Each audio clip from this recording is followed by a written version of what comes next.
Assalamualaikum warahmatullahi ta'ala wabarakatuh.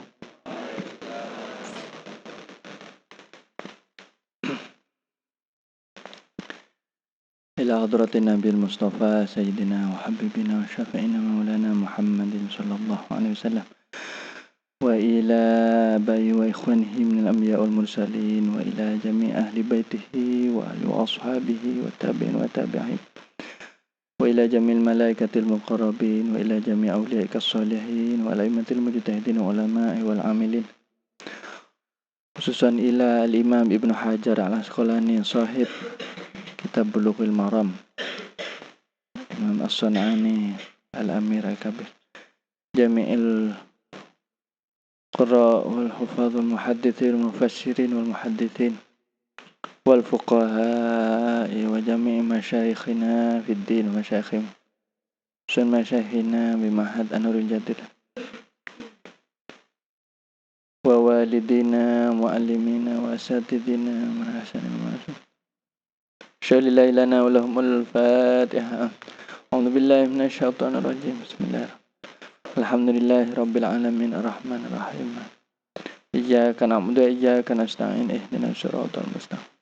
Siratal ladzina an'amta 'alaihim ghairil maghdubi 'alaihim waladdallin. Subhanallah wa bihamdihi subhanallahil azim. Subhanallah bihamdihi subhanallah bihamdihi subhanallah bihamdihi subhanallahil azim. Subhanallah bihamdihi subhanallahil azim. Subhanallah bihamdihi subhanallahil azim. Adada ma sya'allah. Bismillahirrahmanirrahim. Akan dibuka kitab Bulughul Maram, melanjutkan.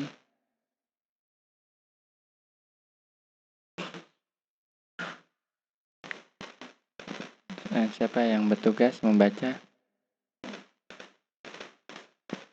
Silakan. Siapa? Kemarin yang ditunjuk siapa?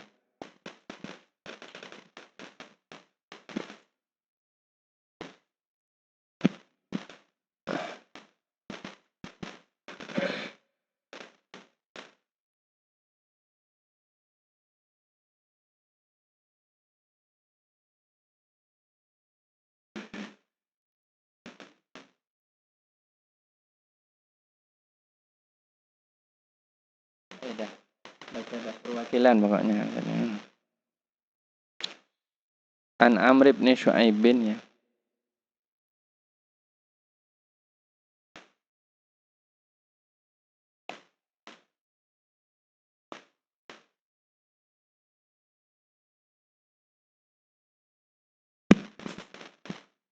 Bismillahirrahmanirrahim. Wa an Amr bin Syu'aib, dan diriwayatkan dari Amr bin Syu'aib, an abihi dari ayahnya, an jaddihi dari kakeknya, radhiya semoga meridai Allahu siapa Allah, anhum kepada mereka.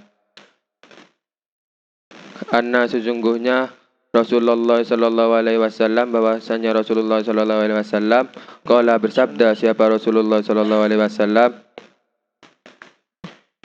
fi kanzin mengenai harta temuan, wajada yang menemukan siapa kepada kanzin, rajulun siapa seseorang, fi kharibatin dalam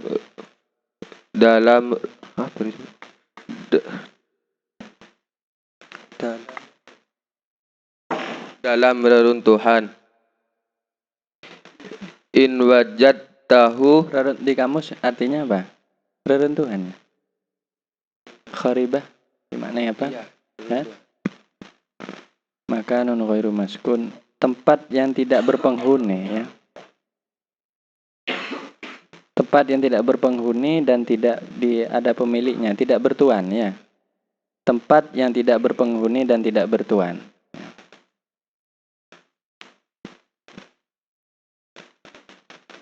Terus in wajadtahu, jika menemukan engkau kepada kanzin, fi qaryatin dalam desa maskunatin yang dihuni fa'arrifhu maka hendaklah mengumumkan siapa engkau hu kepada kanzin. Wa in wajadtahu jika menemukan siapa engkau hu kepada kanzin fi kanzin apa artinya tadi? Harta temuan, harta terpendam. Ya, harta terpendam. Fi qaryatin dalam desa ghairi maskunatin yang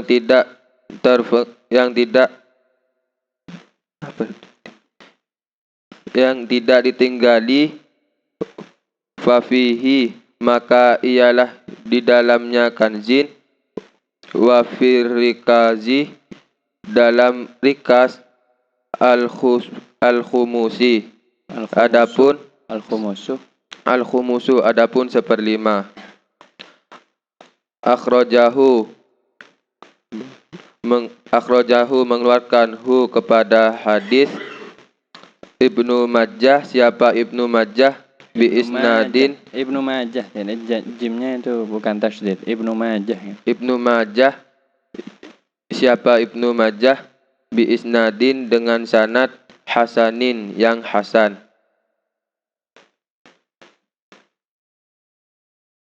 Terus an Bilal. An Bilal ibni Haris dan diriwayatkan dari Bilal ibnu Haris radhiya semoga meridai Allahu siapa Allah anhu kepada Bilal ibnu Haris. Anna Rasulullah sallallahu alaihi wasallam sesungguhnya Rasulullah sallallahu alaihi wasallam Anna Rasulullah sallallahu alaihi wasallam sesungguhnya Rasulullah sallallahu alaihi wasallam akhada ialah mengambil minal ma'adini dari tambang-tambang al-qabaliyah di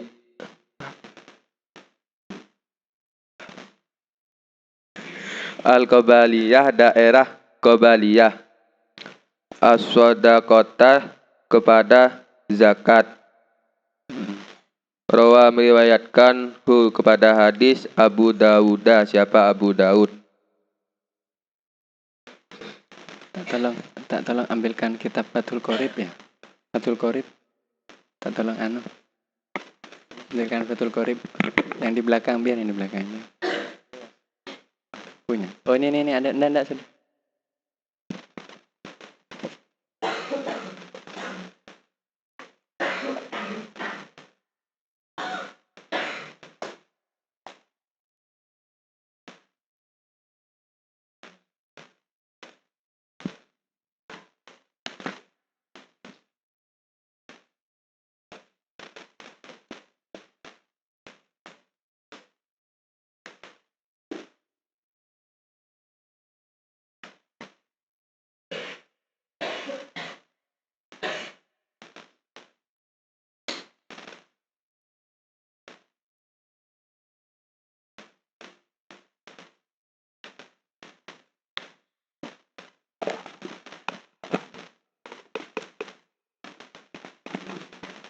Baik, bismillahirrahmanirrahim.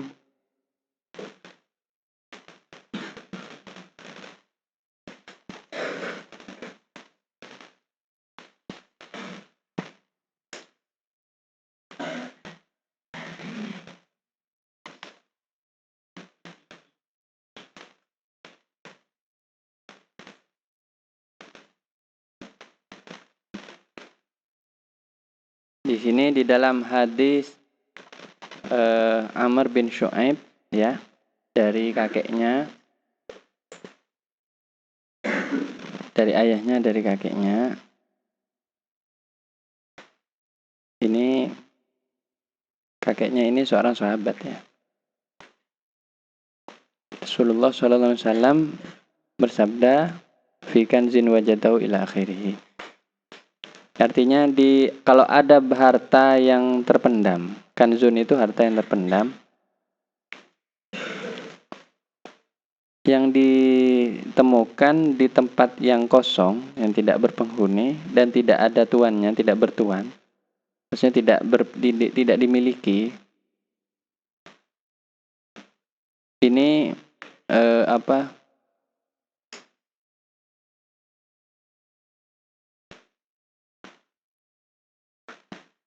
kalau di situ ada desa atau perkampungan yang ada penghuninya, maka itu harus diumumkan, ya.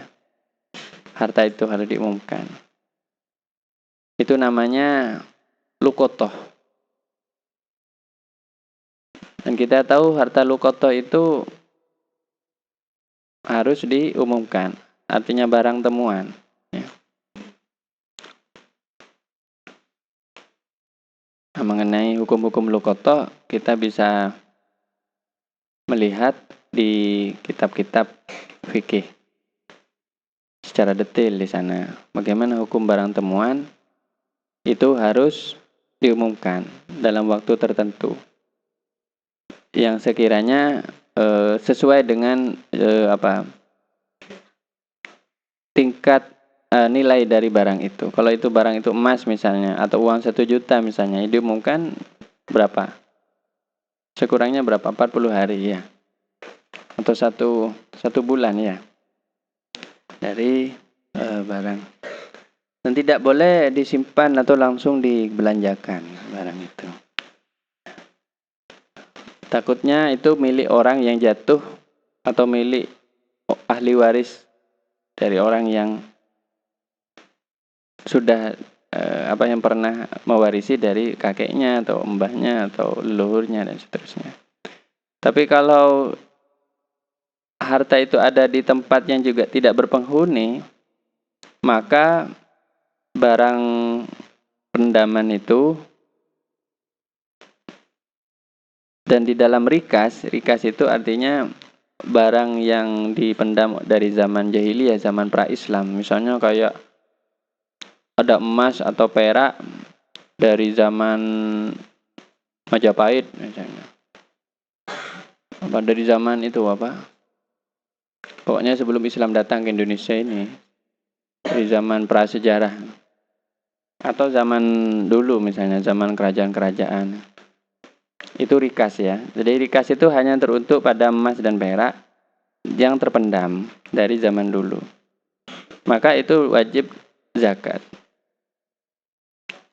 Dan Imam Syafi'i berijtihad zakatnya itu adalah kalau memenuhi haul nisab ya. Kalau tidak memenuhi nisab, maka tidak wajib dizakati. Jadi kalau harta itu banyak dan sampai nisab, yaitu kira-kira berapa? 85 gram emas. 85 gram untuk emas. Maka diambil 1/5, kira-kira 20%. 20% itu wajib dikeluarkan zakatnya. Dan selebihnya itu bisa dimiliki oleh pribadi yang bersangkutan. Namun begini, ini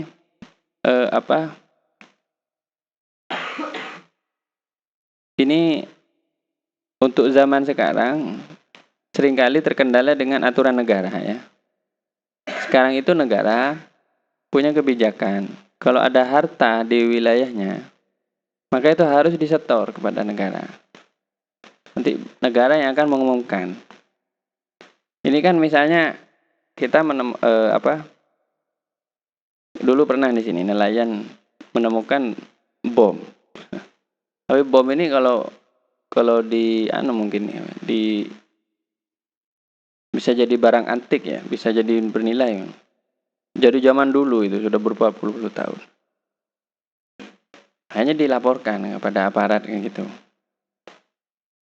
Begitu juga sekarang sudah ada namanya dinas atau pejabat kepurbakalaan, cagar budaya.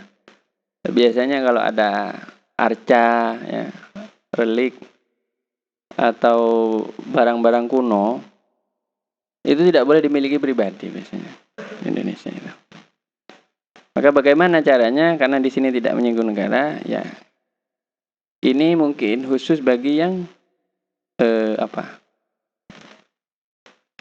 yang di situ belum ada aturan negara.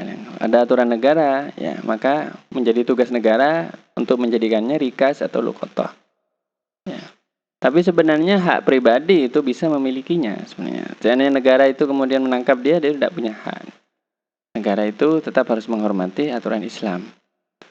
Dan aturan Islam ini seperti ini. Jadi kalau ada harta pendaman di tempat yang tidak ada pemilik dan tidak dihuni, maka itu diumumkan.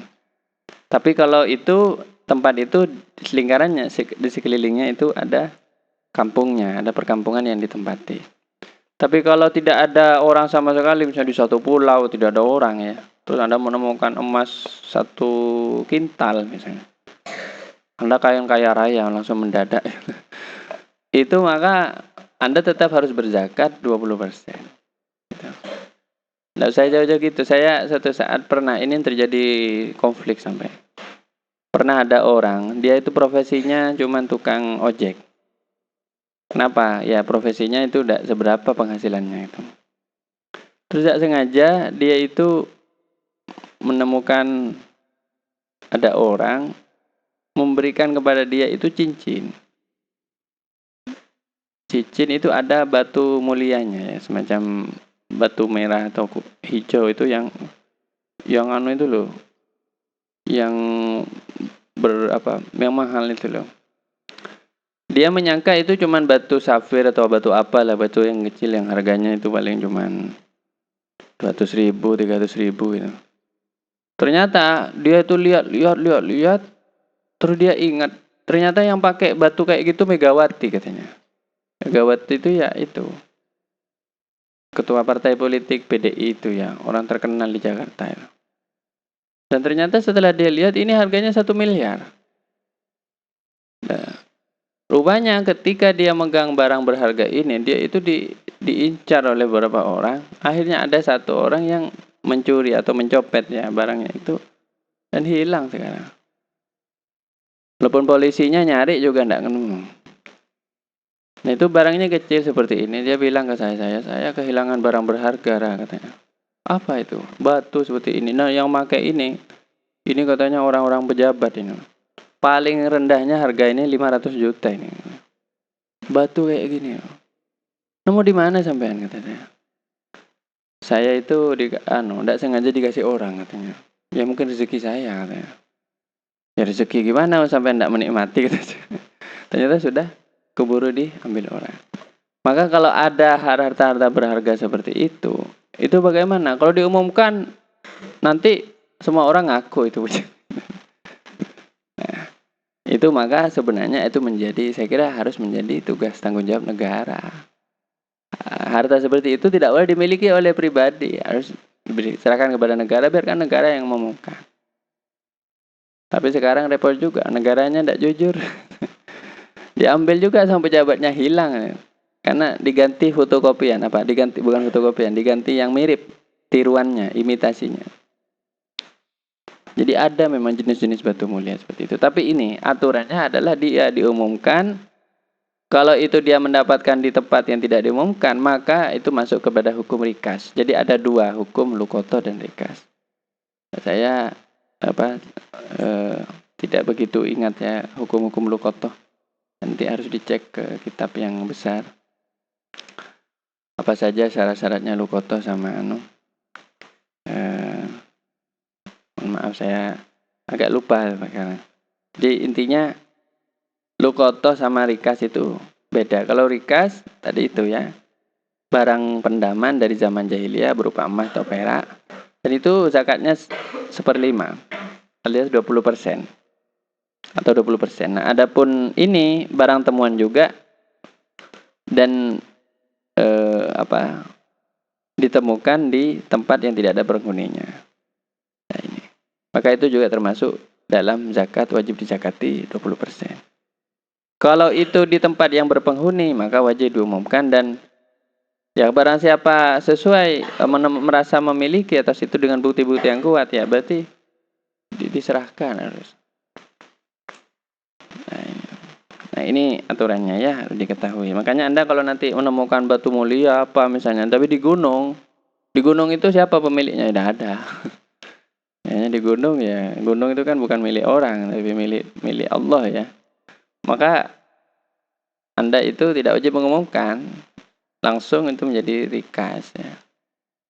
Kecuali itu misalnya Anda kayak di sini di Nurujati tiba-tiba Anda menemukan gelang emas atau apa, mungkin itu milik Mbak Putri yang jatuh mungkin. Ya. Dan sekaligus nanti mengatakan saya menemukan ini, mungkin ini jalan kepada perkenalan kita gitu sih. Ya ada lah benih rikasnya menemukan. Ya itu bukan luqathah namanya dia. Itu khidbah namanya. Jadi harus diumumkan dulu barang siapa mana menghilang. Tapi itu kalau berharga ya, kalau tidak berharga itu tidak aja diumumkan. Misalnya Anda menemukan uang 500 rupiah. Nah, kalian lihat di sini itu dianggap berharga apa enggak? Enggak. Ya berarti dipakai boleh. Tapi kalau 5.000 insya Allah banyak yang masih ngaku itu. Jadi berharga ya. Jadi kalau misalnya tidak berharga kayak misalnya mohon maaf ya nemu plastik ya diumumkan ya tidak usah. Siapa yang jatuh plastik? Tidak ada orang ngaku apa. Atau mungkin kalau di sini dianggap ada sajadah masih bagus itu. Diumumkan ini berharga. Pokoknya masih berharga, yang dianggap berharga dan layak untuk diumumkan ya. Ini prinsip dari luqathah seperti itu. Tapi jangka waktunya itu bertingkat sesuai dengan anunya. Ada yang sampai 1 tahun diumumkan. Tapi ini barang ya, bukan manusia. Nanti diumumkan siapa kehilangan istri. Bukan. Itu bukan luqathah. Nah. Jadi harus barang, berupa barang. Ayo diumumkan. Nah, cuman caranya menyiasati itu supaya tidak semua orang mengaku itu ya. Jadi harus diumumkan barang siapa merasa kehilangan ini. Sebutkan ciri-cirinya nanti. Sebutkan cirinya, oh enggak, bukan kamu. Akhirnya terseleksi. Karena hati-hati terkadang bisa jadi diakui oleh orang yang tidak benar atau yang mengaku-ngaku saja memiliki barang itu. Dan hadis yang terakhir diriwayatkan oleh Bilal bin Harith. Ini ada hadis yang bersifat fi'lun Nabi ya, perbuatan Nabi SAW. Diriwayatkan bahwa Rasulullah SAW itu mengambil zakat juga dari tambang-tambangnya Qobaliyah. Qobaliyah ini suatu tempat di perbatasan atau di jalan menuju Madinah. Tentu ini kalau menurut mazhab Syafi'i itu ada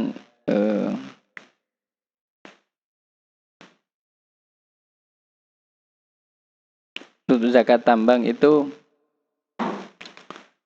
langsung diambil ya. Ada zakatnya berapa yang wajib? Yaitu 2,5%. Ya. Jadi wajib langsung diambil 2,5%.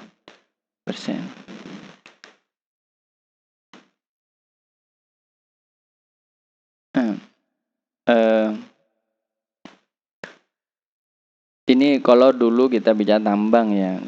Tambang itu apa ya? Ya untuk mengolah besi-besi emas dan seterusnya itu. Tapi ini saya tidak tahu bagaimana tambang di Qobaliyah itu. Tapi yang jelas semua pertambangan itu wajib diambil. Nah cuman begini, keberadaan pertambangan itu juga hari ini saya kira sudah tidak bisa dilanjutkan karena sudah terlalu banyak pertambangan yang merusak kepada alam ini. Anda kalau tahu betapa banyak pertambangan ya, masuk tambang minyak gitu ya, minyak dan seterusnya itu wajib dizakati. Saya tidak tahu perusahaan-perusahaan itu mengeluarkan zakat apa enggak gitu. Tapi harus dizakati itu. Ya itu ya. Alhamdulillah kita sudah mengakhiri yang untuk bab zakat mal. Ini zakat mal semua ya. Jadi zakat mal itu mencakup seluruh zakat yang wajib bagi harta berupa pertanian, peternakan, dan perdagangan ya. Serta yang lain-lain yang berhubungan dengan harta yang disimpan, dan sebagiannya itu ada yang wajib haul, sebagian ada yang tidak wajib haul, seperti zakat pertambangan ini langsung dikeluarkan saat itu juga. Tidak wajib haul atau menunggu 1 tahun. Kalau zakat tijarah, zakat perdagangan menunggu 1 tahun. Sampai 1 tahun itu dihitung nisabnya. Dan boleh dicicil setiap bulan, boleh. Nah, ini untuk zakat mal. Untuk zakat peternakan nisabnya itu bukan dengan haul tapi dengan ukuran dengan usia umur dari binatang. Kemudian untuk zakat pertanian itu juga tidak menunggu haul tapi dari panen. Setiap panen. Babu zakatil fitri wa asma'uha. Adapun ini ialah zakat fitrah. Bab tentang zakat fitrah wa asma'uha dan nama-namanya zakat fitrah. Ya, ini sudah dulu ya. Sampai di sini dulu. Untuk berikutnya, tolong nanti gantian. Sudah ya, masih ada lagi ya. Ya, sudah babu sedekah. Sedekatul fitrah ya. Akhir. Bagi yang berminat untuk mendalami lebih lanjut soal hadis-hadis di kitab Bulughul Maram ini, saya menyarankan Anda itu membeli kitab Ibanatul Ahkam. Ya, judulnya Ibanatul Ahkam Syarah Bulughul Maram. Ini 2 jilid.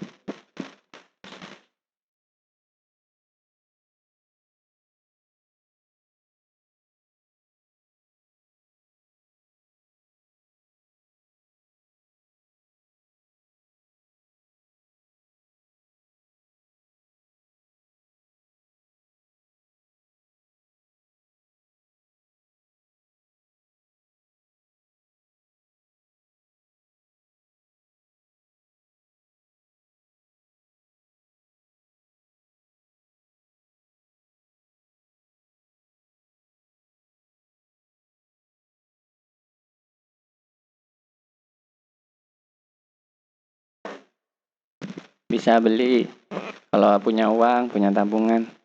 Anda beli kitab Ibanatul Ahkam. Ini syarah yang banyak membantu kita. Ini karangan antara lain karangannya orang banyak ya, ada 2 pengarang.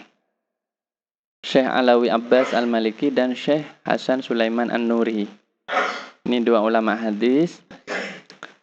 Tapi baru ini dari Syekh Alawi ini abahnya Syekh Muhammad bin Alawi Al-Maliki, Sayyid Muhammad. Ini Sayyid Alawi bin Abbas Al-Maliki, Al-Makki, ya, Al-Hasani. Nah, beliau ini pengarang kitab. Nah, ini banyak membantu, bahkan ada pertanyaannya. Ini kalau saya tanya, tahu apa enggak ini jawabannya ini? Ini ada pertanyaannya. As'ilah. Apa itu zakat secara kebahasaan dan syariat? Siapakah? Nah, nanti bagus untuk bisa jadi latihan ya. Jadi intinya untuk syarah Bulughul Maram, salah satu syarah yang terbaik yang bisa dijadikan konsultasi ya untuk kita ini namanya Ibanatul Ahkam. Tapi sekitar 2 jilid. Kitabnya setebal ini. Ini bisa menjadi teman Anda di dalam belajar. Dan untuk menjadi mujtahid itu berat ya. Anda harus hafal. Bulughul Maram ini harus hafal. Akan Sahih Bukhari harus hafal. Sahih Muslim hafal. Kalau menjadi seorang mujtahid itu 6 kitab itu, Kutubus Sittah harus hafal. Anda tahu ini sudah datang belum kitabnya ini, Kutubus Sittah. Kemarin saya pesan Sahih Bukhari ini. Mudah-mudahan sudah datang. InsyaAllah kita akan pakai untuk kurikulum pembelajaran ilmu hadis. Yang penting kita nyambung belajar, tetap belajar ilmu hadis ya. Supaya dapat barokahnya Nabi Muhammad SAW. Dapat syafaatnya baginda Nabi SAW. Baik, itu dulu Ada pertanyaan ya? Ada pertanyaan? Kenapa sakit kamu? Kok kayaknya bengkak mukanya kamu?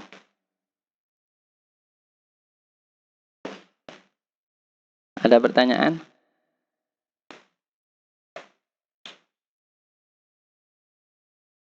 Ada yang ingat ahkamul luqat apa? Syarat luqat apa saja? Hah? Lupa kamu? Ingat kan? Ingat syarat luqat? Hah? Apa? Hah?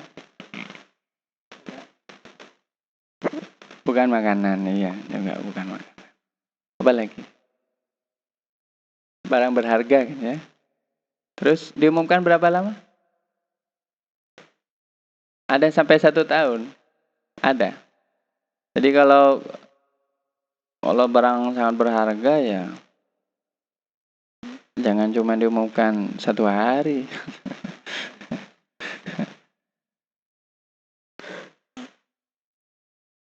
Ya paling bagusnya memang kalau itu disetor ke negara ya, biar negara yang mengumumkan gitu loh. Karena nanti di dinas cukai atau apa itu ada semacam lelang begitu, apa bukan lelang, informasi barang-barang kehilangan gitu, barang-barang yang hilang. Ya. Kan bisa di ya. Kan ada itu fasilitas seperti itu. Saya tidak tahu di dinas apa itu. Kalau di Probolinggo udah ada, mungkin di Surabaya adanya. Terus ada juga dinas kepurbakalaan. Jadi kalau menemukan barang-barang antik gitu ya. Mungkin itu dari zamannya Majapahit atau apa.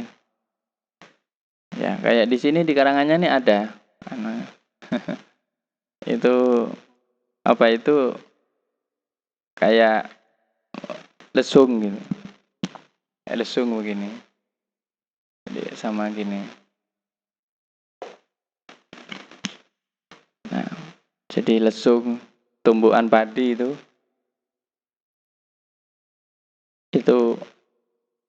sudah berlumut, sudah ternyata diperkirakan umurnya itu dari zaman Majapahit. Ya memang dulu di sini terkenal subur ya pertaniannya, makanya diberi lesung. Ya. Itu tidak bisa diambil tapi katanya, ya karena takut, banyak orang takut mengambil. Masuk kayak apa arca-arca itu ya. Di hati-hati di daerah sini, di sekitar Manje sini ini masih kadang ada masih arca-arca itu. Karena kalau Anda nemu nanti Anda nemu kalung atau apa sudah kelihatannya antik, jangan langsung diambil ya, diumumkan dulu. Ya, diumumkan. Sekarang banyak barang tiruan ya, banyak tiruan. Saya itu cuma satu yang penasaran kalau barang-barang purbakala seperti itu, barang-barang peninggalan zaman dulu ya. Yang itu insya Allah belum ada di museum-museum itu adalah tongkatnya Syekhuna Khalil itu. Yang dikasih kepada Kiai Hasyim Asy'ari itu. Melalui Kiai As'ad. Itu kan dalam kisah waktu NU, waktu NU itu mau didirikan tahun 1924, Hadratus Syekhuna Khalil memberikan tongkat. Tongkat itu diserahkan kepada Kiai As'ad. Kiai As'ad dipakon, disuruh untuk mengantarkan kepada Kiai Hasyim Asy'ari. Dan itu tongkat itu ada di mana sekarang itu? Saya tidak tahu ya. Kalau ada kabarin saja. Saya pengen tahu. Tapi di Surabaya ini ada Museum NU. Jadi Anda bisa melihat barang-barang purbakala. Nah, kemarin juga pernah ada pameran barang-barang peninggalannya Syekhuna Khalil. Itu antara lain sorban beliau. Nah, jadi luar biasa sebenarnya. Banyak barang-barang berharga. Saya tahu kalau jasnya Ghazaini masih ada. Jasnya Ghazaini ada di satu alumni. Termasuk juga mungkin beberapa barang peninggalan beliau. Nah, kalau barang-barang seperti itu kalau memang milik pribadi kemudian diwariskan ke turun-turunnya itu bukan rikas, bukan luqathah. Itu adalah masuk kepada hukum waris. Karena semua barang yang diwariskan dari ayah-ayah atau mbah-mbah kita Itu milik kita tetap, milik turun kepada ahli warisnya. Kecuali diwasiatkan. Kalau wasiat kan ada dua kemungkinan ya meninggalkan suatu barang itu. Wasiat atau wirotha atau pewarisan. Kalau diwariskan maka menjadi milik ahli waris. Kalau diwasiatkan itu bisa menjadi milik walaupun itu bukan ahli waris. Misalnya seorang yang mau meninggal terus bilang kepada istrinya, "Dek, saya kalau mati sepeda saya kasih ke si A." Ini bukan ahli waris. Mobil sepeda saya kasih ke si A. Saya punya ini ya, punya barang berharga ini tolong kasih ke si itu. Saya punya kitab kasih ke itu. Terus hartanya uang saya bagi kamu sama anak-anak. Nah, ini yang waris, ini wasiat ini ya. Nah, cuman wasiat ini ada aturannya, tidak boleh seluruh harta. Yang diwasiatkan maksimal 1/3 dari seluruh harta. Jadi kalau punya uang 100 juta, yang boleh diwasiatkan itu maksimal 30 juta. 70 jutanya, 1/3-nya adalah haknya ahli waris. Itu. Jadi kalau wasiat itu boleh. Nah, makanya kalau kita tahu ya suatu ada barang peninggalan, itu harus ditanya, ini warisan apa wasiat? Kok ada di sampean? Padahal sampean bukan ahli waris. Atau ngambil sampean ngecok gitu. Nah, kalau mencuri harus dikembalikan pada ahli waris. Ya, soalnya banyak ya. Kadang ada modelnya itu diwasiatkan sebelum wafat. Nah, kecuali itu disodakohkan waktu masih hidup ya, dihibahkan atau diberikan. Terus setahu saya beberapa barang peninggalannya Keza ini, termasuk kalau tidak salah sepeda ondelnya gitu. Itu ada itu sampai sekarang. Nah, cuman itu tidak ada di pondok sini sudah. Ada di pribadi-pribadi. Nah, itu saya penasaran sekali. Nah, dulu saya pernah mengusulkan supaya pondok pesantren mengadakan pameran barang-barang peninggalan almarhumin. Ya, entah apanya, mungkin kitabnya atau apanya gitu. Tapi itu sudah menjadi hak waris dari keluarga. Gitu. Jelas ada. Makanya itu bukti sejarah kan bahwa orang tersebut ada. Nah, ini yang luar biasa, Islam itu alhamdulillah masih memiliki banyak peninggalan. Kita masih bisa menyaksikan peninggalannya Rasulullah Sallallahu Alaihi Wasallam. Jubahnya surbanya Nabi masih ada. Jejak telapak kakinya Nabi masih ada. Bahkan sampai sekarang walaupun ini saya tidak menjamin keasliannya, apakah benar seperti itu. Katanya tongkatnya Nabi Musa itu masih ada. Tongkatnya Nabi Musa itu tongkatnya, kalau kita melihat tongkatnya kayaknya tipis tongkatnya gitu. Tongkat itulah yang disebutkan membelah lautan itu. Itu masih ada di Turki, asli katanya itu. Katanya, tapi saya juga tidak yakin apa benar itu. Karena takutnya itu ya cuman klaim-klaim aja gitu ya. Tapi alhamdulillah kalau barang-barang yang dari zaman Nabi itu masih banyak terawat. Kalau konon yang merawat itu adalah sultan-sultan, raja-raja zaman Abbasiyah apa itu.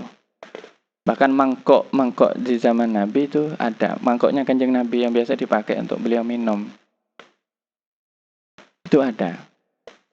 Tapi sudah dirawat karena itu kan retak ya, pecah ya mungkin.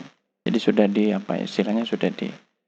Nah, ada beberapa barang peninggalan Nabi sampai sudah didokumentasikan. Sekarang sebagian besarnya dimuseumkan di Turki. Kalau di Probolinggo itu udah asli. Saya akan menjamin insya Allah itu udah asli. Kenapa? Beberapa teman yang datang ke sana melihat yang katanya sandalnya Kanjeng Nabi itu mulai kelihatan mengkilap. Padahal tidak mungkin. Sandalnya Kanjeng Nabi, pacaknya Kanjeng Nabi yang kemudian jadi simbol itu. Kita tahu kan pakai simbol ya sekarang ya. Itu simbol naklun Nabi kan. Saya dulu pernah bahas soalnya. Ya, jadi simbol.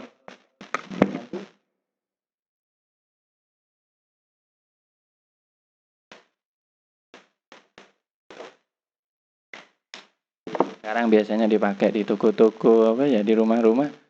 Simbol seperti ini yang ada di songkok itu simbol naklun Nabi, itu simbol sandalnya Kanjeng Nabi, pacaknya Kanjeng Nabi sallallahu alaihi wasallam.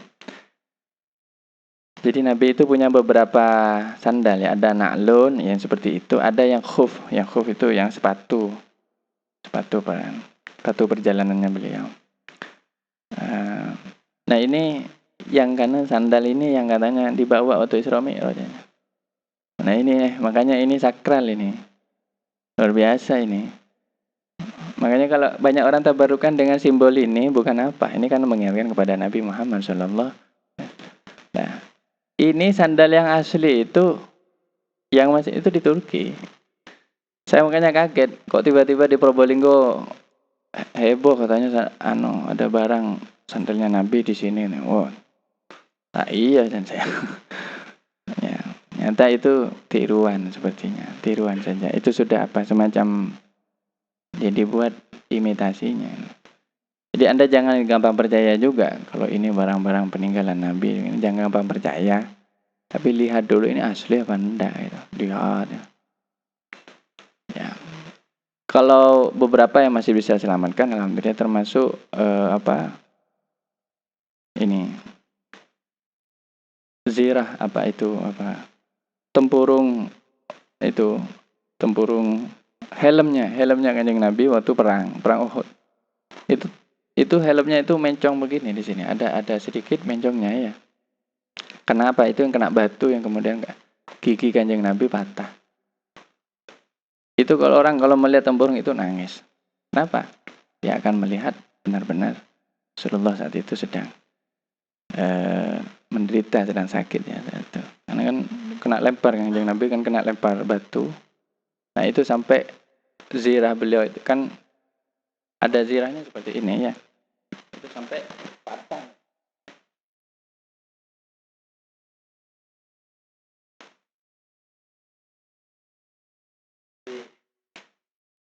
Ya, namanya baju perang kan biasa ini baju perang, helm perang. Lah ininya ini mencong sampai begini. Subhanallah. Apa di sininya gitu. Ada yang itu ada seorang pengunjung satu saat ke Turki kan di Turki sih itu. Disimpan di Turki ini barang ini. Wah ini miliaran ini harganya. Nggak bisa ditukar ini ya. Ini ditukar 100 miliar nggak bisa ini. Ini barang peninggalannya Kanjeng Nabi Sallallahu Alaihi Wasallam. Nah, ini mencong katanya dan nangis orang itu. Kenapa? Karena memang ya Allah betapa Nabi dulu. Ini perang katanya waktu peninggalan dari perang Uhud. Termasuk juga beberapa pedangnya Kanjeng Nabi. Ada pedangnya Sayyidina Ali yang terkenal itu. Dan seterusnya. Banyak sekali peninggalan dari masa. Tidak usah jauh gitu. Saya aja kalau lihat mungkin pelurunya Geza ini saja sudah nangis itu. Tapi ada katanya. Kalau setahu saya yang baju aninya itu ada di dalamnya Ki Abdul Haq. Itu macam baju apa itu ya? Selendang yang isi pelor itu loh. Apa kalau zaman orang perang itu kan pakai itu biasanya. Kayak rambu itu loh. Rambu itu loh. Itu ada itu. Itu zamannya Ki ini itu. Ya Allah. Itu saja ya. Makanya luar biasa. Alhamdulillah kita masih punya lah barang-barang gitu. Lah ini hampir saja dulu dibasmi oleh Wahabi ini, barang-barang ini. Hampir. Bahkan sekarang kan Madinah itu sudah tidak ada lagi jejak-jejak Kanjeng Nabi karena sudah dibasmi oleh Wahabi. Sumurnya Sayyidina Utsman, sumurnya dalamnya Sayyidina Abu Bakar tidak ada sudah. Padahal itu dulu megah dulu berdiri. Bahkan tempat lahirnya Kanjeng Nabi itu sekarang jadi perpus. Yang ironis di awal masa pemerintahan Wahabi diubah jadi toilet. Itu kan kurang ngajar banget. Itu tempat lahirannya Kanjeng Nabi loh, tempat maulidnya Kanjeng Nabi. Sekarang jadi perpus ya. Tapi di tempat itu Nabi pernah lahir. Itu dalamnya Sayyidah Aminah. Kenapa ya? Makanya sekarang ini prihatin umat Islam tidak punya kenangan gitu. Ya alhamdulillah masih ada yang menyelamatkan. Jadi dulu itu lengkap dulu itu. Masih abad 18-17 itu lengkap sebelum datangnya Wahabi. Awal abad 20 datang Wahabi ada rosak kabeh. Sampai di Madinah aja sekarang sudah tidak ada lagi. Katanya ada satu sumur yang itu katanya milik Asma binti Abi Bakar. Sayyidah Asma. Itu putrinya Sayyidina Abu Bakar. Sudah tidak ada juga. Makanya Anda kalau ada barang-barang peninggalan kayak gitu itu ya bersyukur sih kalau masih ada. Alhamdulillah kalau di Indonesia masih ada lah yang mempertahankan itu. Bahkan kita ini luar biasanya sampai bisa menyimpan dari barang zaman apa? Hindu dan Buddha masih ada. Masih ada di Indonesia. Hindu dan Buddha masih ada. Apalagi zaman Islam masih ada. Alhamdulillah kuburan Wali Songo masih lengkap di Indonesia. Coba ada Wahabi, habis itu sudah. Ya, Wahabi habis ini. Karena Wahabi itu anti kuburan. Tidak suka dengan ziarah kubur. Bahkan mengkafirkan orang yang ziarah kubur. Na'udzubillah. Itu sesat ya, tidak benar. Ya, mungkin ada pertanyaan ya tentang zakat secara umum. Karena kita sudah membahas masalah zakat. Satu kitab khusus masalah zakat. Ada dua ilmu yang berhubungan dengan matematika dalam fikih, yaitu zakat dan warisan ya. Makanya Anda kalau menguasai dua ilmu ini, insya Allah matematikanya juga bisa berjalan. Untuk waris, nanti kalau butuh, tentu butuh ya. Bisa membuat kelas nanti, kelas ilmu faraid. Nanti berhitung warisan, atau belajar itu. Ada orang meninggalkan harta 100 juta. Ahli warisnya ini. Yang masing-masing dapat bagian berapa. Saya harus tahu. 1/3, 1/6. Asobah yang lainnya itu. Harus tahu itu. Nanti bisa mendatangkan guru ya untuk mengajar ilmu itu.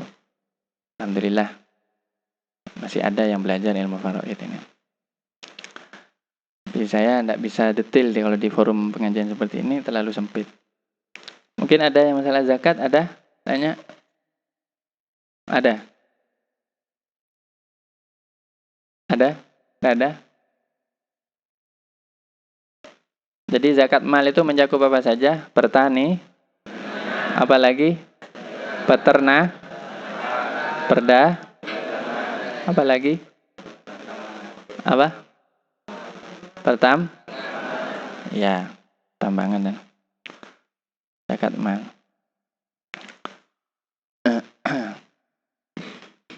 Kalau sekarang yang paling luas tentu perdagangan, pertanian itu. Peternakan juga.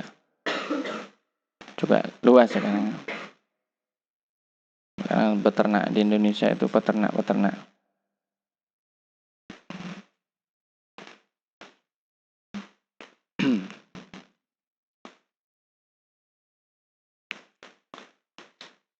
Alhamdulillah.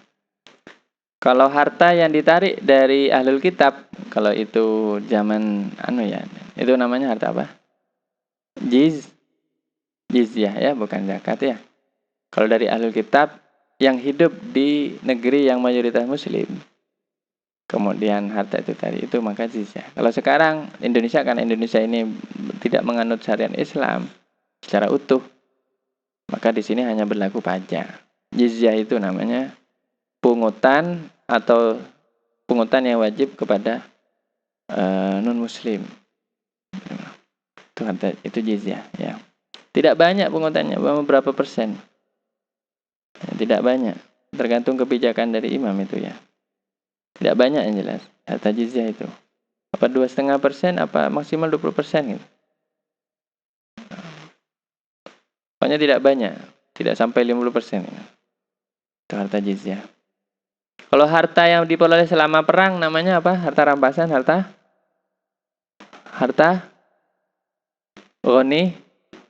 ghanimah. Kalau harta rampasan juga namanya fai ya, harta fai. Ya, itu biar tahu istilah-istilahnya. Kemudian kalau barang temuan namanya luko. Kalau barang temuan yang ada di perut bumi namanya rikas yang berupa emas dan perak, tapi ya sudah.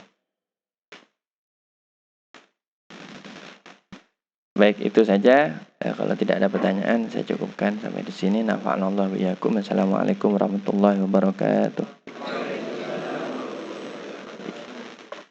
kalamun qadimun la yumallu sama'u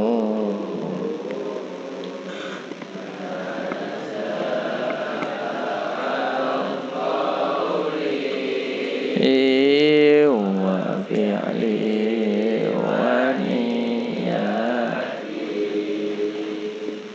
bi ashtafi minkum lidai wa nuru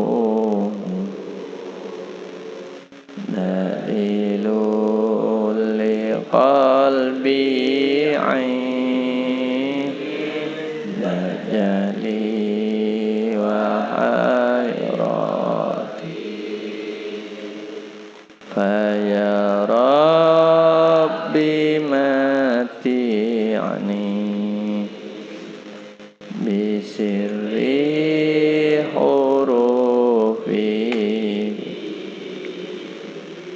wa nawwir bi qalbi